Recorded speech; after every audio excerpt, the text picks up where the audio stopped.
Bismillahirrahmanirrahim. Assalamualaikum warahmatullahi wabarakatuh. Perkenalkan, nama saya Salsabila, Prodi S1 Keperawatan. Di sini saya akan menjelaskan tentang sistem kardiovaskular. Di kelas saya akan menjelaskan tentang fungsi jantung. Jantung berfungsi untuk memompa atau mengirim darah ke seluruh jaringan-jaringan tubuh kita. Darah ini perlu kita kirim ke jaringan-jaringan tubuh karena dua hal. Yang pertama, darah menyediakan zat-zat yang diperlukan oleh jaringan tubuh kita untuk bertahan hidup, seperti oksigen dan nutrisi. Lalu yang kedua adalah karena darah akan mengangkut zat-zat buangan yang dihasilkan oleh jaringan tubuh kita agar zat tersebut dapat dieliminasi dari tubuh melalui organ ekskresi ataupun organ pembuangan kita, seperti ginjal. Jantung kita melakukan fungsi dengan cara menciptakan sebuah perbedaan tekanan. Fluida akan mengalir darah dari tekanan tinggi ke daerah tekanannya rendah. Misalkan kita mengambil contoh mainan tembakan air. Kalau kita menekan tombol mainan tersebut, intinya kan kita lagi meningkatkan tekanan air yang ada di dalam mainan tersebut agar tekanan air tersebut melebihi tekanan udara yang di luar mainan tersebut. Setelah perbedaan tekanan tersebut tercapai, baru air itu akan tertembak keluar. Kerja jantung kita seperti hal tersebut. Ketika jantung kita tersebut memompa darah, dia akan berkontraksi dan kontraksi tersebut akan menciptakan tekanan-tekanan yang tinggi pada jantung, lebih tinggi daripada tekanan yang ada di pembuluh darah sekitar jantung. Oleh karena itu, darah bisa mengalir dari jantung ke pembuluh darah. Dan ketika jantung menerima darah dari pembuluh darah, rongga jantung yang berfungsi untuk menerima darah memiliki tekanan yang lebih rendah dibanding pembuluh darah yang mengirim darah, sehingga darah dapat mengalir masuk ke dalam jantung. Jadi kesimpulannya adalah jantung itu menjalani fungsinya dengan cara menciptakan perbedaan tekanan. Sebelum saya membahas tentang cara kerja jantung lebih detail, mari kita membahas tentang anatomi jantung. Jantung memiliki 4 ruangan atau rongga. Ada 2 rongga yang disebut dengan atria dan ada 2 rongga yang disebut dengan ventrikel. Atria dalam bahasa Indonesia itu disebut dengan serambi. Atria ini merupakan rongga jantung yang terletak di superior atau lebih atas. Kata atria sendiri artinya adalah entry hall atau ruang masuk. Oleh karena itu, fungsi dari atria adalah sebagai rongga jantung yang secara langsung menerima darah dari pembuluh darah. Seluruh pembuluh darah yang mengirim darah ke arah jantung kita sebut sebagai vena. Dan sebaliknya, seluruh pembuluh darah yang mengirim darah menjauhi jantung kita sebut sebagai arteri. Karena fungsi dari atria tadi adalah sebagai penerima darah, bukan sebagai pemompa darah, maka otot penyusun dinding dari atria itu relatif tipis. Kalau kita berbicara dengan rongga 2 tadi sekaligus kita sebut dengan atria. Tapi kita berbicara tentang satu persatu, kita sebut dengan atrium. Berarti ada atrium kanan dan atrium kiri. Atrium kanan menerima yang dulu kita sebut sebagai darah kotor, yaitu darah yang kaya akan karbon dioksida dan miskin oksigen. Darah ini kaya dengan karbon dioksida karena dia merupakan darah yang baru saja keliling ke seluruh tubuh kita, kecuali ke daerah paru-paru. Dan dia melepaskan oksigen untuk sel-sel tubuh kita, dan dia juga menerima karbon dioksida hasil metabolisme sel-sel tubuh kita. Lalu sebaliknya, atrium kiri itu menerima yang dulu kita sebut dengan darah bersih, yaitu darah yang kaya oksigen dan miskin karbon dioksida. Darah ini bersih karena dia baru saja berjalan-jalan ke daerah paru-paru. Dan di paru-paru, dia menerima oksigen dari alveolus dan membuang karbon dioksida yang tadi diangkut. Oke, selanjutnya saya akan membahas mengenai tentang ventricle. Ventricle merupakan rongga jantung yang letaknya lebih inferior atau lebih bawah daripada superior. Ventricle ini disebut sebagai rongga pemompa. Oleh karena itu, fungsi dari ventricle yaitu maupun itu ventricle kanan dan maupun ventricle kiri adalah untuk memompa darah keluar dari jantung. Kan tadi atrium kanan berisi darah kotor atau darah yang akan kaya CO2 dan miskin O2. Nanti darah kotor itu akan dialirkan ke ventricle kanan. Dan oleh karena itu, ventricle kanan akan memompa darah kotor keluar dari jantung. Oleh karena itu, ventricle kanan akan memompa darah kotor menuju ke paru-paru. Agar nanti di daerah alveolus paru-paru, darah kotor ini dapat melepaskan CO2 yang tadi dia angkut dan dia menerima O2 agar dia menjadi darah yang bersih.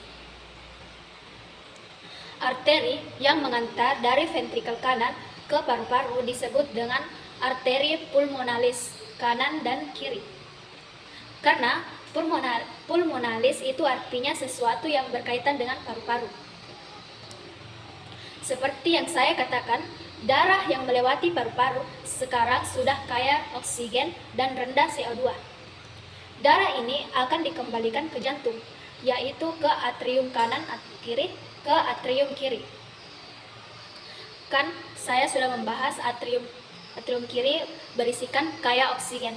Vena yang mengembalikan darah kaya oksigen dari paru-paru ke atrium kiri adalah 4 cabang vena pulmonalis. Pulmonalis karena tadi saya mengatakan venanya berasal dari paru-paru atau pulmo. Rute darah mengalir berawal dari ventricle kanan lalu melalui paru-paru dan ujung-ujungnya berakhir di atrium kiri. Itu disebut dengan the pulmonary circulation. Darah yang kaya oksigen yang ada di atrium kiri ini nanti akan mengalir ke ventricle kiri. Dan ventricle kiri akan memompa darah keluar dari jantung. Kemana ya kira-kira? Dia kan darah bersih yang kaya oksigen. Oleh karena itu, darah ini akan dipompa ke seluruh jaringan tubuh manusia, kecuali paru-paru. Arteri yang mengirim dari ventricle kiri ke seluruh tubuh disebut dengan aorta. Dan aorta ini terkenal disebut dengan arteri yang paling besar dalam tubuh manusia. Nah, darah ini akan menimbulkan oksigen dan nutrisi untuk jaringan tubuh kita. Dan juga dia akan mengangkut zat-zat buangan yang diproduksi oleh jaringan tubuh kita. Dan yang tadinya darah bersih, yang ujung-ujungnya akan menjadi kotor. Dan darah kotor keperginya kemana? Ke atrium kanan.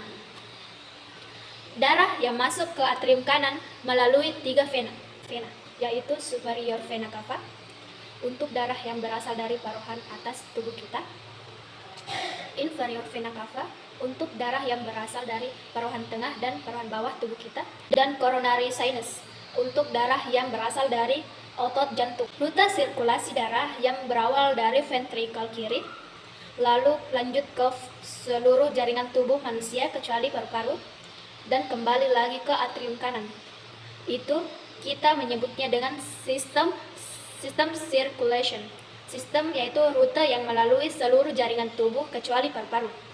Darah yang kotor berarti kita akan membersihkan darah tersebut, dan untuk membersihkan darah tersebut kita harus mengirimnya ke daerah paru-paru melalui pulmonary circulation. Setelah darah tersebut melewati paru-paru, darahnya akan menjadi bersih. Dan ketika kita memiliki darah bersih, kita akan edarkan ke seluruh jaringan tubuh kita. Ya, kita melewati sistem circulation. Dan darah yang melalui sistem circulation akan menjadi kotor mesti akan dibersihkan kembali sehingga polanya akan berulang-ulang.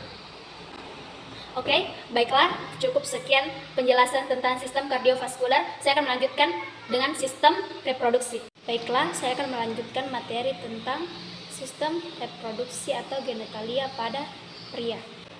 Baiklah, kita mulai membahas organ reproduksi pria mulai dari bagian luar, yaitu penis. Kita mengetahui bahwa penis merupakan organ untuk berhubungan seksual. Penis dapat melakukan pembesaran yang disebut dengan ereksi dan dapat mengeluarkan sperma dan cairan mani yang disebut dengan ejakulasi. Walaupun dari luar terlihat simpel, namun pada bagian dalam organ tersebut terdiri dari banyak bagian dan memiliki fungsi penting. Penis dibungkus oleh kulit luar yang disebut dengan foreskin atau propeptium. Pada saat memasuki usia remaja, kulit pembungkus bagian kepala penis tersebut akan dibuang yang disebut dengan proses sirkumsisi atau disunat. Tujuan disunat adalah mencegah penumpukan kotoran di daerah kepala penis. Di dalam penis terdapat satu saluran uretra. Nah, saluran ini untuk mengeluarkan sperma dan mengeluarkan urin. Tetapi, pengeluaran urin dan sperma ini tidak akan terjadi bersamaan, karena sudah diatur dengan sedemikian rupa oleh tubuh kita. Tidak lupa pula ada skrotum dan testis. Apa itu ya? Nah, skrotum adalah kulit pembungkus luar yang berfungsi untuk mengatur suhu testis agar sesuai untuk reproduksi sperma. Sedangkan testis berada di dalam skrotum, terdiri dari dua buah yang berbentuk bulat. Lalu apa fungsi dari testis tersebut? Testis berfungsi untuk memproduksi sperma dan memproduksi hormon seksual, yaitu testosteron. Produksi sperma diproduksi oleh pada masa pubertas, biasanya di sekitaran usia 11 hingga 15 tahun. Seksual ini berfungsi untuk memberikan ciri-ciri sekunder pada laki-laki. Misalnya, tubuhnya lebih kekar, dada bidang, tumbuh rambut berupa kumis atau jenggot, dan tumbuh jakun. Jadi, apa sperma dan testis ini selalu dalam keadaan matang? Jawabannya belum. Ada organ yang bernama epididymis, jumlahnya ada 2, merupakan tempat untuk pematangan sperma. Selain itu, berfungsi untuk tempat penyimpanan sementara sebelum sperma dikeluarkan. Selanjutnya adalah 2 buah vas deferentias. Fungsi organ ini adalah untuk mentranspor atau jalan sperma yang nantinya akan melewati ejaculatoductus yang akan mengantarkan sperma ke penis dan kemudian akan dikeluarkan yang biasa disebut dengan ejakulasi. Terakhir adalah ada 3 kelenjar pada sistem reproduksi laki-laki. Ada 2 buah seminal vesicles yang berfungsi untuk menghasilkan energi bagi sperma agar pergerakan baik, dan 1 buah kelenjar prostat yang berfungsi untuk menghasilkan cairan dan membantu sperma tetap bertahan pada pH asam pada cairan vagina. Serta 2 buah fulgus uretra atau comprogless yang berfungsi untuk menghasilkan cairan yang berperan dalam pelumas pada saat berhubungan seksual. Baiklah, itulah tadi penjelasan tentang sistem reproduksi pria. Saya akan melanjutkan tentang sistem reproduksi pada wanita. Baiklah, saya akan melanjutkan tentang sistem reproduksi pada wanita. Struktur organ pada reproduksi wanita yaitu terdiri menjadi 2, yaitu organ eksternal dan internal. Mari kita bahas satu persatu. Organ reproduksi eksternal yang akan saya bahas di sini adalah yang pertama mons pubis, labia mayor, labia minor, glitoris, vestibulus, hymen, dan perineum. Mons pubis atau mons venereals adalah jaringan lemak subkutan berbentuk bulat yang lunak dan padat serta merupakan jaringan ikat di atas simfisis pubis.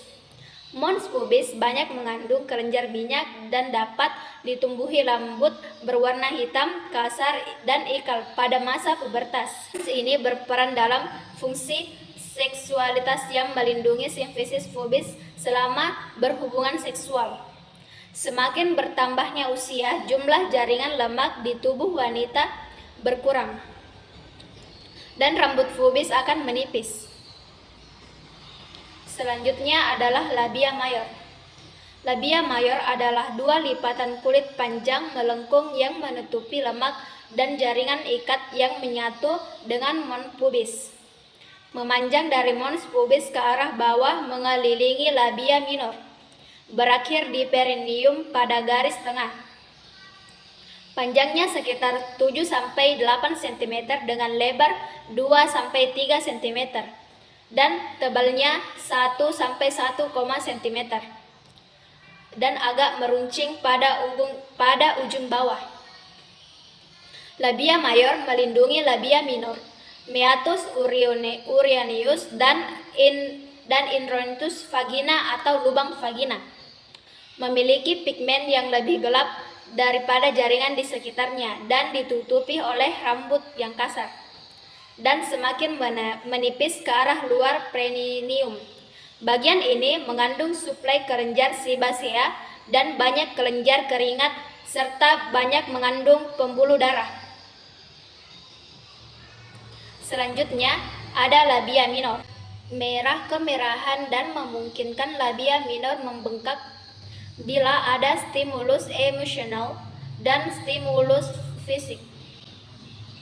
Ruangan antara kedua labia minor disebut dengan vestibulus. Berikutnya adalah klitoris. Klitoris adalah organ pendek berbentuk silinders dengan ukuran kurang lebih 6x6 mm dengan erektil yang terletak di bawah arkul pubis. Ujung badan klitoris dinamakan dengan gland dan lebih sensitif daripada badannya. Saat wanita secara seksual terangsang, gland dan badan klitoris akan membesar. Klitoris ditutupi oleh lapisan kulit atau epidermis tipis yang kaya akan dengan syaraf-syaraf sensorik. Menurut seksuologis James Oralis yang juga membaca acara seksual Dr. Judd Podcast, klitoris lebih dari sekedar sebuah titik yang berada di dalam vulva. Klitoris sesungguhnya mempunyai 2 kaki, 2 pentol, 20 kelenjar syaraf, pembuluh darah, dan poros. Berikutnya adalah vestibulum. Vestibulum berbentuk lonjong terletak pada labia minor dan klitoris dan foreshead. Vestibulum terdiri dari 2 muara uretra, kelenjar parauretra, vestibulum minus atau skene, vagina, dan kelenjar paravagina. Permukaan vestibulum yang tipis dan agak berlendir mudah teriritasi oleh bahan kimia, panas dan fleksi, seperti celana jeans yang ketat. Selanjutnya ada himen. Himen merupakan lipatan yang tertutup mukosa sebagian bersifat elastis tetapi kuat dan terletak di sekitar introitus vagina. Pada wanita yang masih perawan, himen dapat menjadi penghalang ketika pemeriksaan dalam tampon menstruasi atau saat coitus. Himen bersifat elastis sehingga dapat mudah robek. Terkadang himen menutupi seluruh orifice yang menyebabkan himen tertutup secara abnormal setelah pemasangan alat pemakai tampon atau melahirkan. Vagina akan terlihat robekan himen. Berikutnya perineum. Perineum terdiri dari otot fascia urogenitalia serta diafragma pelvis. Perineum berperan untuk mengontrol proses buang air besar dan buang air kecil, menjaga aktivitas peristaltik agar tetap normal dengan menjaga tekanan intraabdomen, dan fungsi seksual yang sehat setelah persalinan. Perineum merupakan daerah muskular yang ditutupi kulit antara introitus, vagina, dan anus. Perineum membentuk bracer pada badan perineum. Baiklah, selanjutnya organ reproduksi interna. Yang akan saya bahas di sini adalah vagina, uterus, tuba fallopi, dan ovarium. Vagina merupakan penghubung antara genitalia eksterna dan genitalia interna. Vagina berukuran 6,5 cm di depan dan di belakang 9,9 cm.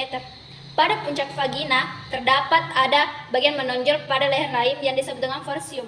Epitel vagina merupakan epitel sebuah mukosa yang terdapat lapisan yang tidak mengandung kelenjar. Akan tetapi, mengadakan transfundasi Translasi, dinding belakang vagina lebih panjang dan membentuk foramen posterior, foramen lateralis sinistra dan foramen lateralis dextra. Selanjutnya, saya akan membahas uterus. Uterus membentuk seperti buah alpukat atau buah pir yang sedikit gepeng, terletak di dalam rongga pelvis di antara rektum dan kandung kemih. Panjang uterus 7 sampai 7,5 cm, lebar 5 cm, dan tebal 2,5 cm. Uterus pada wanita dewasa terletak di sumbu tulang panggul dalam posisi anterofleksi, membentuk sudut dengan vagina. Korpus uterus mengarah ke depan membentuk sudut 120 sampai 320 derajat dengan cervix uteri. Uterus terdiri dari vulvus uteri ditutupi oleh peritoneum yang berhubungan dengan fasciasis fascicalis dan permukaan internalis. Pada bagian atas bermuara tuba uterus yang menembus tuba uterus. Kedua ada corpus uteri. Di dalamnya terdapat rongga yang membuka keluar melalui saluran kanalis cervicalis. Bagian ini merupakan bagian berkembangnya janin. Ketiga ada cervix uteri, merupakan bagian uterus yang menyempit berbentuk kerucut dengan apeks yang menjulur ke bawah. Karena terdiri dari endometrium, terdiri dari jaringan epitel dan jaringan yang banyak mengandung pembuluh darah. Bagian corpus uterus endometrium, licin, dan bagian cervix berkelok-kelok. Kelenjarnya bermuara pada kanalis cervicalis. Pertemuan antara fungsi endometrium dipengaruhi oleh hormon estrogen ovarium. Kedua ada myometrium, lapisan otot yang tersusun dengan sedemikian rupa sehingga dapat mendorong pada waktu persalinan dan dapat mengecil kembali setelah plasenta keluar. Ketiga perimetrium atau lapisan luar, dilapisi oleh peritorium visceralis, ditemukan pada dinding corpus uterus seriosa atau peritorium uterus. Tuba fallopi terdiri pars interstialis, bagian tuba yang terdapat pada bagian uterus pars ismica. Bagian sempit pada sudut antara uterus dan tuba, pars ampuralis, bagian yang membentuk saluran yang melebar meliputi ovarium dan infundibulum. Bagian ujung tuba yang terbuka mempunyai unggul yang disebut dengan fibrae, melekat pada ovarium untuk menangkap telur yang dilepas oleh ovarium menuju tuba. Selanjutnya ada ovarium. Kelenjar yang terletak di kanan dan kiri uterus terikat oleh ligamen uterus. Ovarium berhubungan dengan uterus melalui ligamentum ovapropium, terletak pada lapisan belakang ligamentum latum. Bagian ovarium yang berada di dalam cavum peritoneum dilapisi oleh epitel pubis cylinders, disebut dengan epithelium gelmatitivum. Selanjutnya saya akan membahas tentang hormon-hormon pada wanita. Ada hormon estrogen, progesteron, testosteron, FSH, LH, dan oksitosin. Hormon estrogen diproduksi di ovarium atau indung telur, dan juga diproduksi oleh kelenjar adrenal dan plasenta, tetapi hanya dalam jumlah yang sedikit. Estrogen meningkatkan pertumbuhan kelenjar mamai, merupakan hormon feminin pada wanita, terutama disebabkan oleh hormon androgen. Kerja estrogen pada uterus, vagina, dan beberapa jaringan-jaringan yang lainnya menyangkut interaksi dan reseptor protein dalam sitoplasma sel. Estrogen berperan dalam proses keluarnya ASI setelah persalinan, mengatur mood atau suasana hati. Estrogen mempermudah pertumbuhan folikel ovarium dan meningkatkan tuba uteri, jumlah otot uterus, dan kadar protein kontraktil uterus. Produksi estrogen dapat menimbulkan berbagai gangguan seperti menstruasi yang tidak teratur, vagina kering, suasana hati tidak menentu atau tidak teratur, dapat berubah-ubah, dan osteoporosis pada wanita usia lanjut. Progesteron dihasilkan oleh plasenta yang mengatur perubahan endometrium dan perubahan siklik pada serviks dan vagina. Progesteron menurunkan kepekaan otot endometrium, sensitivitas endometrium terhadap oksitoksik, dan aktivitas listis spontan di endometrium sambil meningkatkan potensial membran, serta meningkatkan suhu basal pada saat ovulasi. Hormon progesteron berpengaruh terhadap siklus menstruasi dan ovulasi. Pada saat wanita mengalami ovulasi atau saat mengalami masa subur, hormon ini akan mempersiapkan dalam rahim yang disebut dengan endometrium untuk menerima sel telur yang telah dibuahi oleh sperma. Bila tidak terjadi pembuahan, kadar hormon progesteron pada tubuh akan turun sehingga memicu menstruasi. Selanjutnya ada hormon testosteron. Kadar testosteron pada tubuh wanita memang tidak sebanyak pada pria. Namun, hormon ini tetap memiliki fungsi yang penting bagi kesehatan wanita, yang berperan dalam mengatur libido atau gairah seksual dan menjaga kesehatan vagina, payudara, dan kesuburan, meningkatkan fungsi kognitif otak, mengatur suasana hati, dan menjaga kesehatan tulang. Selanjutnya, hormon luteomesis atau LH. Hormon ini berperan dalam masa pubertas untuk membantu tubuh untuk membantu siklus ovulasi. Hormon ini diproduksi oleh kelenjar hipofisis di otak. Kadar hormon ini pada wanita akan meningkat saat menstruasi dan setelah menopause. Kadar hormon luteinizin atau LH yang terlalu tinggi pada wanita dapat mengakibatkan masalah reproduksi. Selanjutnya, hormon follicle stimulation atau FSH. Hormon ini diproduksi oleh kelenjar hipofisis yang berperan penting dalam sistem reproduksi, membantu mengendalikan siklus menstruasi dan reproduksi sel telur di ovarium. Kadar hormon FSH yang rendah menandakan bahwa wanita tersebut tidak mengalami ovulasi, adanya gangguan pada kelenjar hipofisis, atau bisa juga disebabkan oleh kehamilan. Sebaliknya, jika hormon FSH yang tinggi dapat menandakan wanita memasuki masa menopause atau adanya tumor di kelenjar hipofisis. Berikutnya, hormon oksitoksin. Hormon ini diproduksi oleh kelenjar hipofisis, umumnya akan meningkat selama kehamilan. Khususnya ketika menjelang kehamilan, kadar hormon akan meningkat, rahim akan terangsang untuk berkontraksi dan mempersiapkan persalinan. Setelah melahirkan, oksitoksik akan merangsang kelenjar payudara untuk menghasilkan ASI. Baiklah, demikian penjelasan tentang genitalia atau sistem reproduksi pada wanita. Mohon jika ada salah kata, mohon dimaafkan, lebih dan kurangnya. Terima kasih. Wassalamualaikum warahmatullahi wabarakatuh.